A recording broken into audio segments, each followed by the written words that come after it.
Hey everyone, this is episode 3 of me trying to figure out a way to become financially independent within 12 months.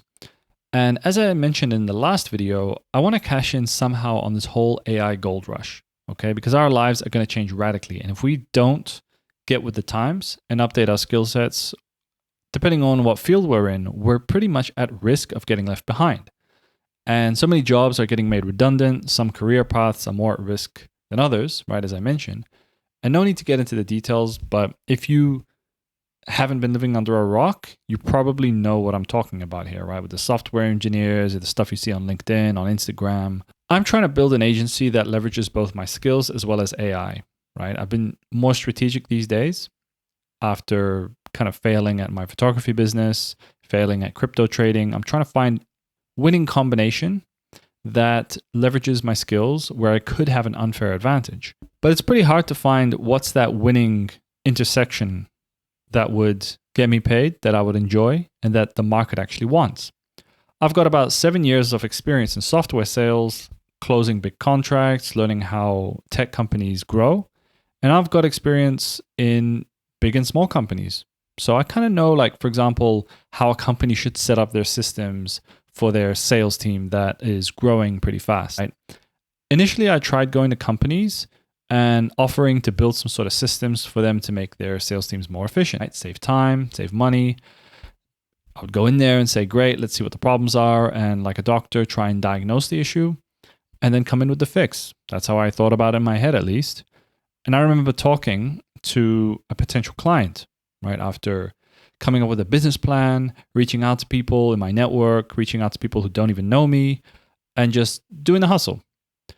And it was my first real prospect. I was like so excited. I was like, wow, I might actually get some traction here. Maybe I'm onto something here. You know, like the mind just races and races and races. And we actually had our first meeting and they were excited, right? I was excited. I was just so happy to have like just somebody who was willing to take a chance on me to pay me even for my service. I was like, I'm going to over deliver for them. I'm going to make them into a raving fan of me and what I'm doing. And actually they were excited. I was showing them what the stuff I could build and my background. And at the end of that meeting, that first meeting, they said, everything's great. This looks fantastic. I could see how this could be really important for our business. I think it could help us grow as a business and make our teams be more effective. And they were like, great, let's just have a call with, we need to have a talk to our boss and then we'll come back to you. And I was like, great, no problem.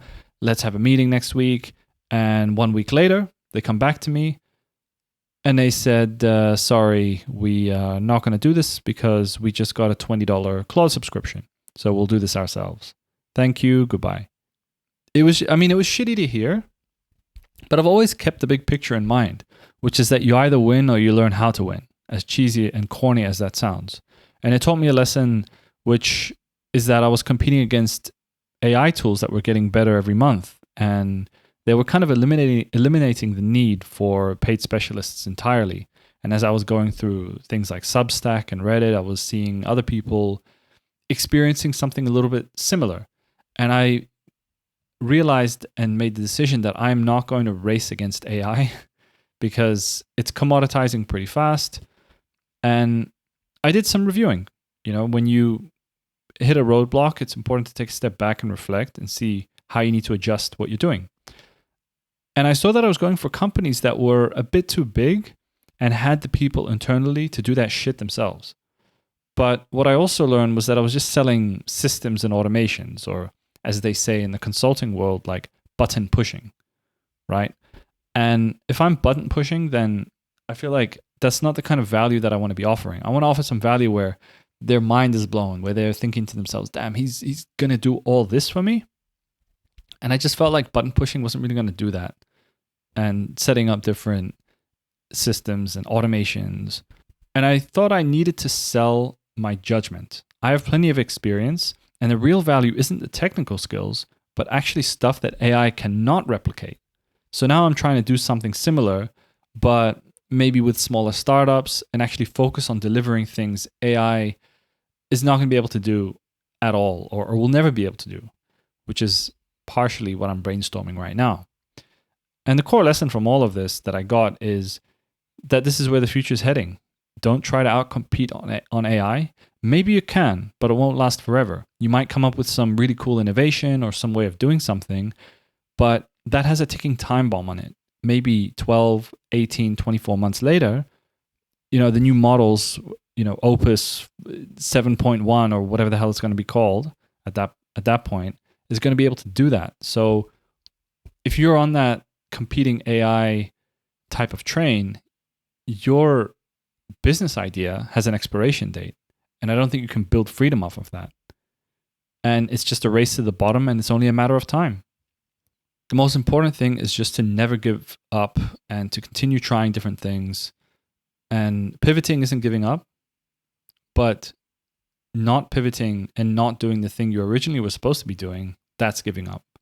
And hey, maybe giving up is the right thing for you. Maybe it isn't. It depends on who you are and what your values are and your reasons for doing this, because it's the reasons that are the fuel that keep you from giving up.